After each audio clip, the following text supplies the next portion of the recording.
화려한 빨간 구두가 어머니의 안방 문턱을 거칠게 밟고 들어온다. 침대 위에 던져진 어머니의 낡은 비녀를 불륜녀가 발로 툭 차서 구석으로 몰아넣는다. 야, 박 회장, 이제 이 큐큐한 노인 냄새 좀 안 맡도 되겠네? 침대 싹 다 갖다 버려, 재수 없으니까! 야, 박 회장. 이제 이 쾌쾌한 노인네 냄새 좀 안 맡아도 되겠네? 침대 싹 다 갖다 버려. 재수 없으니까. 어머니의 숨이 채 가시기도 전이었습니다. 곡소리가 들려야 할 안방은 아버지가 데려온 불륜녀의 웃음소리로 가득 찼습니다. 평생을 식모처럼 짐승처럼 부려먹고도 모자라 죽은 이의 옹기조차 오물 취급하는 사람들. 걱정 마, 자기가 이 집 주인이야. 그 여편네는 죽어서도 이름 석자 못 남길 팔자니까. 걱정 마, 자기가 이 집 주인이야. 그 여편네는 죽어서도 이름 석자 못 남길 팔자니까. 아버지가 어머니의 비밀 공책들을 마당에 던지며 기름을 붓는 모습, 불길이 확 타오르는 아버지 과거 환청 육성. 이 까막 눈녀나. 글도 모르는 짐승이 뭘 안다고 눈을 풀하려. 닥치고 술이나 가져와. 아버지는 어머니가 밤마다 몰래 써내려간 공책들을 쓰레기 취급하며 짓밟았습니다. 30년 세월 피눈물로 써내려간 기록들이 한 줌의 재로 변하려던 순간, 저는 그 불길 속에서 어머니의 진짜 목소리를 발견했습니다. 아니, 당신들이 죽인 건 어머니가 아니야. 당신들 자신의 목줄이지. 주인공이 불길 속에서 까맣게 그을린 공책 한 권을 집어든다. 너는 내 아들이 아니다. 화나. 이제 너의 진짜 성을 되찾을 시간이다. 저 괴물들의 심장을 찔러라. 평생을 까막 눈으로 위장한 채 가문의 추악한 비리를 집대성한 한 여인의 치밀한 복수국. 글도 모르는 여편네가 뭘 알겠어? 라며 안심했던 그들의 오만이 가장 비참한 파멸로 돌아옵니다. 어머니, 지켜보세요. 이 집안 인간들 단 한 명도 살아서 나가지 못하게 할 겁니다. 30년을 기다려온 잔혹한 단죄. 그 경악스러운 반전의 일기장이 지금 펼쳐집니다. 구독과 좋아요, 그리고 알림 설정까지 꼭 한번 부탁드릴게요. 여러분의 작은 응원이 이 채널에 큰 힘이 됩니다. 진심으로 감사합니다. 사랑합니다.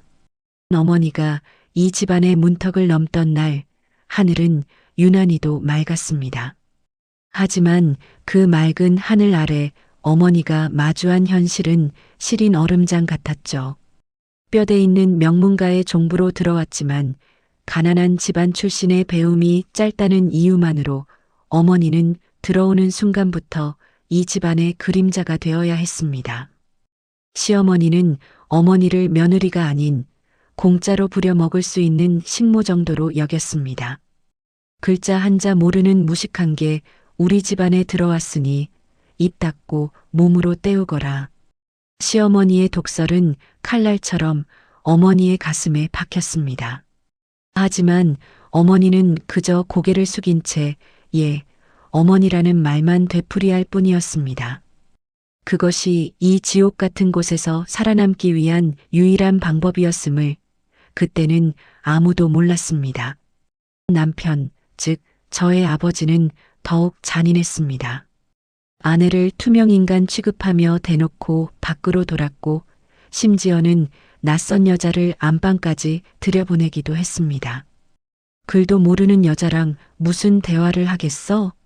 당신은 그냥 집이나 지키고 밥이나 해. 아버지가 내뱉는 비웃음 섞인 말들에 어머니의 자존감은 갈기갈기 찢겨나갔습니다. 며느리로서의 도리를 다해도 돌아오는 건 멸시뿐이었고 남편의 외도는 당연한 권리처럼 행해졌습니다. 어머니는 밤마다 차가운 부엌 바닥에 앉아 소리 없이 눈물을 훔치셨죠. 하지만 신기한 일이었습니다. 어머니는 그 모욕을 다 당하면서도 결코 무너지지 않았습니다. 오히려 눈동자 속에는 무언가 깊고 단단한 결의가 차오르고 있었습니다. 어느 날부터인가 어머니는 모두가 잠든 깊은 밤이면 몰래 뒷문을 나섰습니다. 어머니가 향한 곳은 마을 끝자락에 있던 작은 야학 교실이었습니다. 남들이 무식하다고 비웃을 때 어머니는 속으로 칼을 갈며 글을 배우기 시작한 겁니다. 글을 알아야 놈들이 하는 짓을 기록할 수 있고 글을 알아야 내 아이를 지킬 수 있다. 어머니는 평생의 연기를 시작하셨습니다.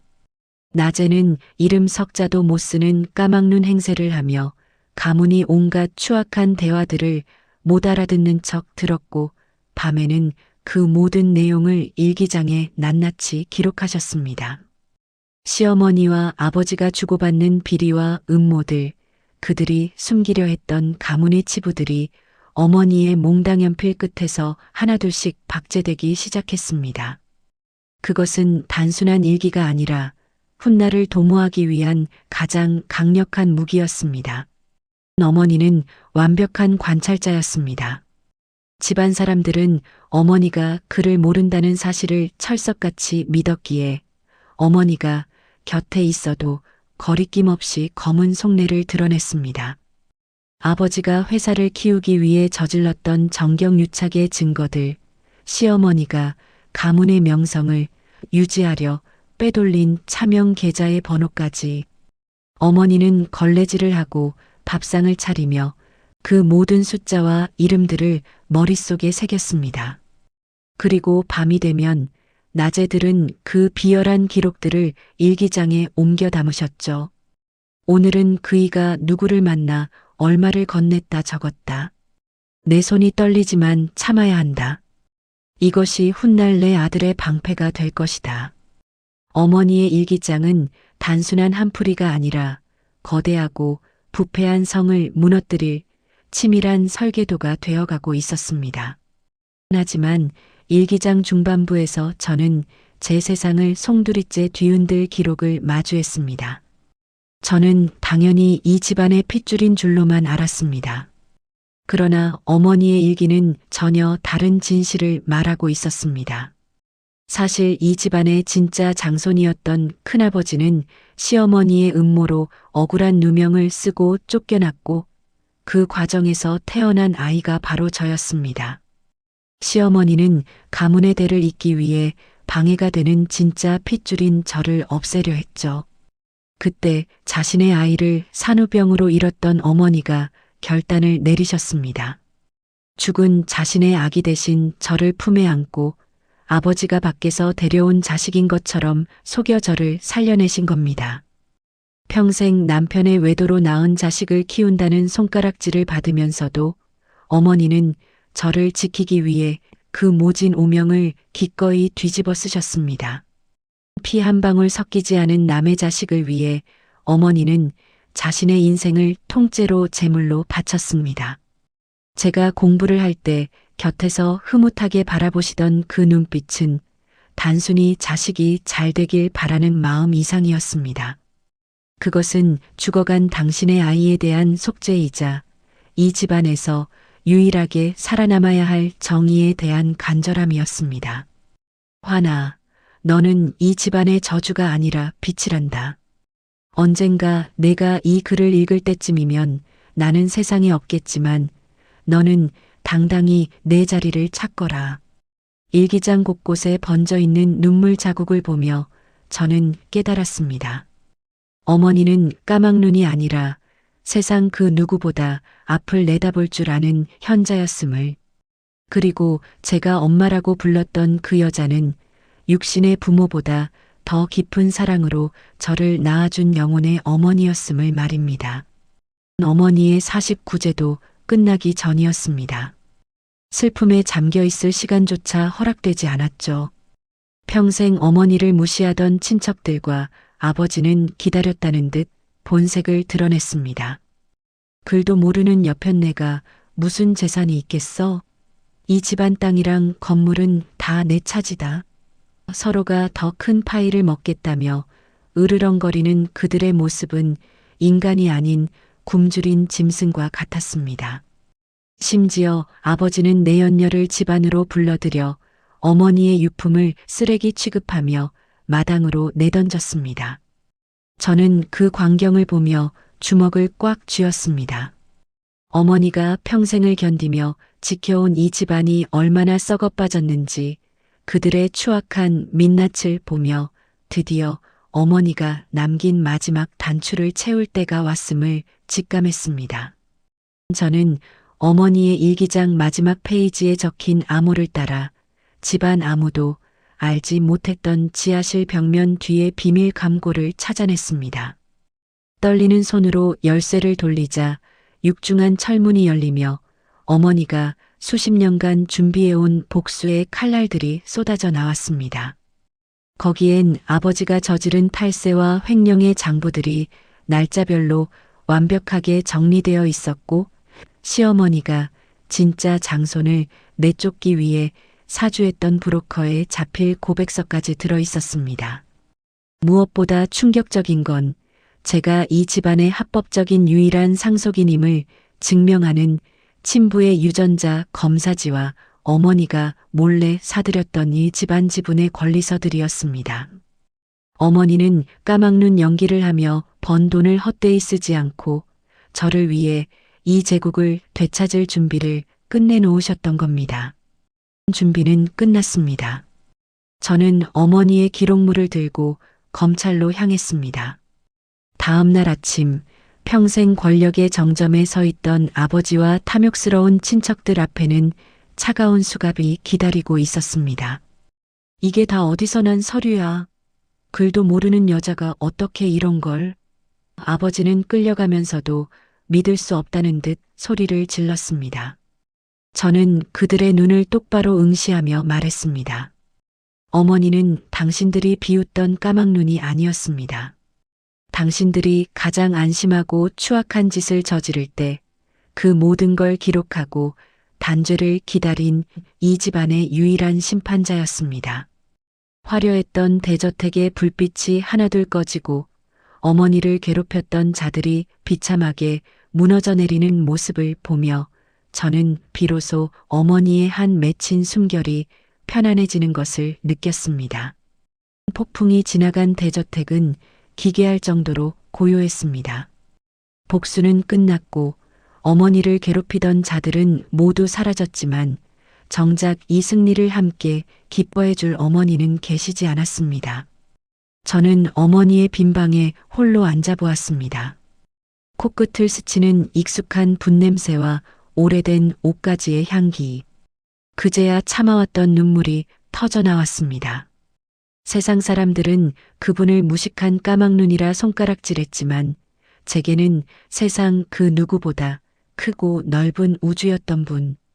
이제야 모든 것을 되찾아드렸는데 어머니는 낡은 돋보기 안경 하나만을 남겨둔 채 먼 길을 떠나셨습니다. 저는 어머니가 평생 앉아 계시던 그 자리를 손으로 쓸어보며 당신이 견뎌온 그 지독한 고독의 시간을 비로소 마주했습니다. 환상처럼 어머니의 옛 모습이 눈앞을 스칩니다. 제가 아주 어렸던 어느 깊은 밤 잠결에 실눈을 떴을 때 보았던 어머니의 뒷모습입니다. 그때 어머니는 울고 계셨습니다. 소리내어 울면 혹여나 제가 깰까봐 입술을 지지기며 소리 없는 오열을 삼키고 계셨죠. 당신의 아이를 잃고 남의 자식을 품에 안아 기르며 가짜 엄마라는 비밀을 가슴에 묻어야 했던 그 심정이 어떠했을까요? 삐뚤삐뚤하게 써내려가던 연필 소리는 어머니의 심장이 타들어가는 소리였습니다. 화나, 미안하다. 내 엄마가 글도 모르는 바보라서 미안해. 하지만 그래야 내가 산다. 그래야 우리가 산단다. 종이 위로 툭 떨어져 번지던 어머니의 눈물 자국. 그것은 저를 살리기 위해 당신의 영혼을 깎아 만든 생명줄이었습니다. 일기장의 맨 마지막 장에는 제가 미처 보지 못한 짧은 편지가 한 통 더 있었습니다. 내 아들 화나, 글을 배우니 참 좋구나. 내 이름을 내 손으로 직접 써볼 수 있어서 너에게 사랑한다는 말을 글로 남길 수 있어서 이제 나는 까막눈이 아니라 세상에서 가장 행복한 엄마로 눈을 감는다. 어머니는 마지막까지 본인의 복수가 아닌 저에 대한 사랑만을 기록하셨습니다. 이제 저는 더 이상 슬퍼하지 않기로 했습니다. 어머니가 남겨주신 이 성을 어머니가 지키고자 했던 그 정의로운 마음으로 채워나가려 합니다. 어머니, 이제는 무거운 비밀도 아픈 연기도 다 내려놓고 하늘에서 편히 쉬세요. 글자보다 더 깊은 어머니의 마음을 저는 평생 잊지 않겠습니다. 사랑합니다. 나의 어머니. 오늘 이야기가 여러분께 작은 용기와 지혜를 드렸기를 바랍니다. 힘든 순간에도 포기하지 않는 것. 그것이 바로 우리가 가진 가장 큰 힘이 아닐까요? 다음에도 더 좋은 이야기로 찾아뵙겠습니다.